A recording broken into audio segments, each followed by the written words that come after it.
Today, we're talking about South Carolina's Republican primary, Google's apology for some of its AI's answers, the Ukraine war turning 2, and other top news for Monday, February 26th. Stay informed while remaining focused on Christ with the pour over today. Here's the verse of the week. Little children, let us not love in word or talk, but in deed and in truth. 1 John 3:18. Let's get started with some espresso shots. Former President Trump clinched South Carolina's Republican primary on Saturday with 59.8% of the vote. Nikki Haley, the state's former governor, won 39.5%. Despite the home state defeat, Haley promised to continue her campaign through at least Super Tuesday, a week from tomorrow, when 21 states and territories head to the polls. Haley, a former UN ambassador, says Trump cannot win a general election and stresses that a majority of Americans disapprove of both Donald Trump and Joe Biden. The day before his Palmetto victory party, Trump called for protections for IVF in response to Alabama's Supreme Court ruling that frozen embryos are children. Since the decision, several of the state's fertility clinics have stopped procedures, fearing legal risk. The Alabama House is reportedly working on bipartisan legislation in support of IVF.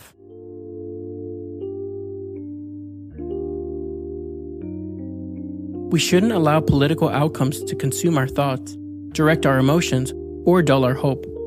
Government may change, but our mission remains the same. Love God and love others.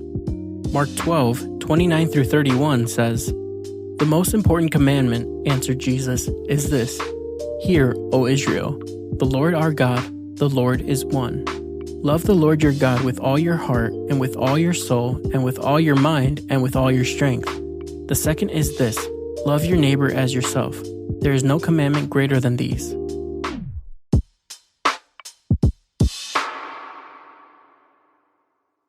Google's Gemini, the AI chatbot formerly known as Bard, has found itself in hot water. Last week, Google paused Gemini's ability to generate images after users shared examples of historically inaccurate images such as depicting the Pope as female, a Native American founding father, Black and Asian people as Nazi soldiers, and completely refusing some prompts to create images of white people. Google apologized Friday, saying that some of the images generated are inaccurate or even offensive, noting that AI is an emerging technology and they're trying to roll it out safely and responsibly. Google also apologized and promised quick changes after the chatbot refused to say that pedophilia was wrong. Critics say that a company like Google should be able to generate results that are both accurate and inoffensive.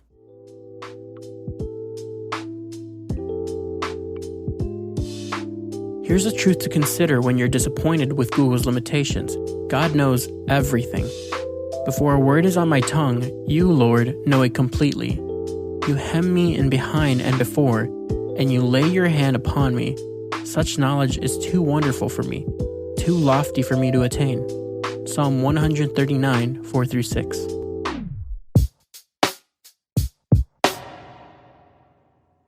Saturday marked 2 years of war between Russia and Ukraine. Marking the day, Ukraine's President Zelensky gave his first ever casualty report, saying that 31,000 Ukrainian troops and tens of thousands of civilians have been killed. That's lower than US's estimates and much lower than Russia's estimates of Ukrainian deaths. Zelensky also vowed that Ukraine would prevail on its own terms.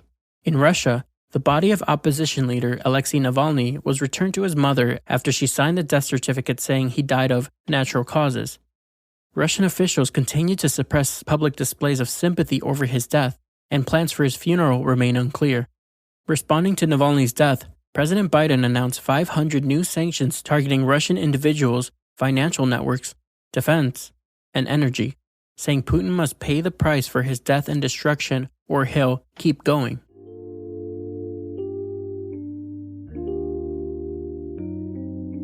As we mourn violence and pray for peace around the world, believers are reminded of how good the news is of Jesus' coming kingdom.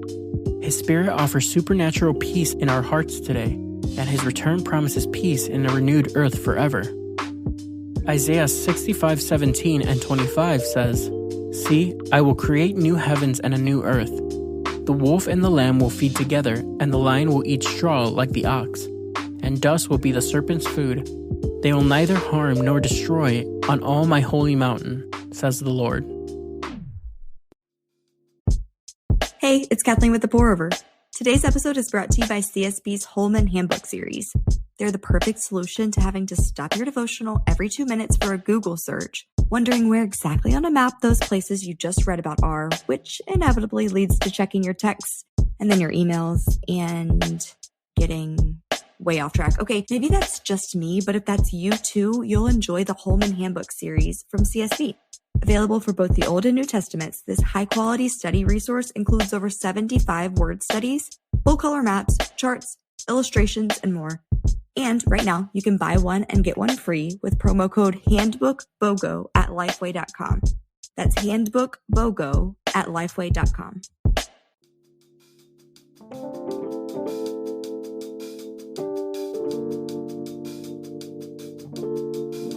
In other brews, here's a rapid round of updates.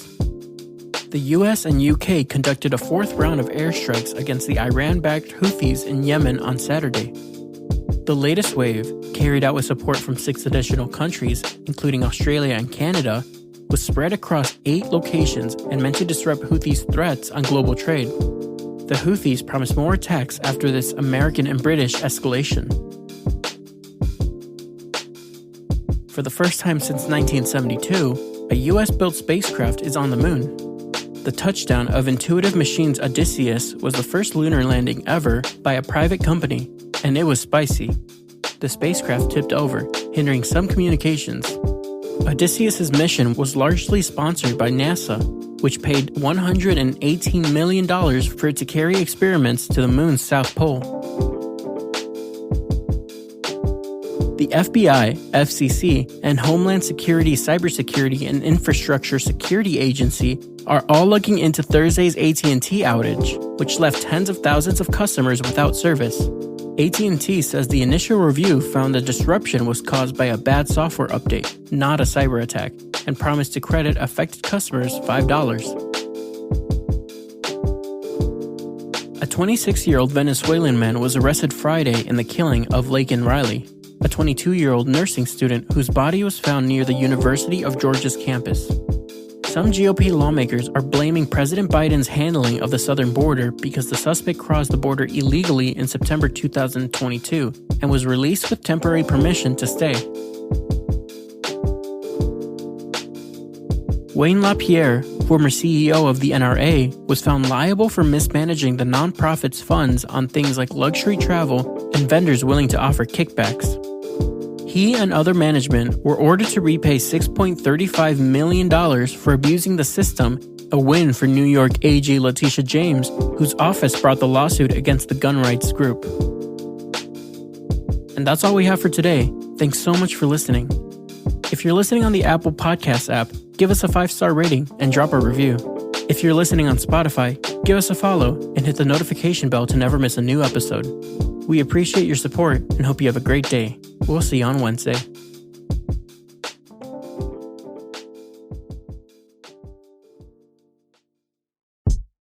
Most social media sells your data, peppers you with ads, and curates divisive content. Not Tuvu. Tuvu is wholesome social media built and moderated with the whole family in mind. Choose social media that uplifts rather than drains. Check out Tuvu, that's TUVU, at the link in our show notes.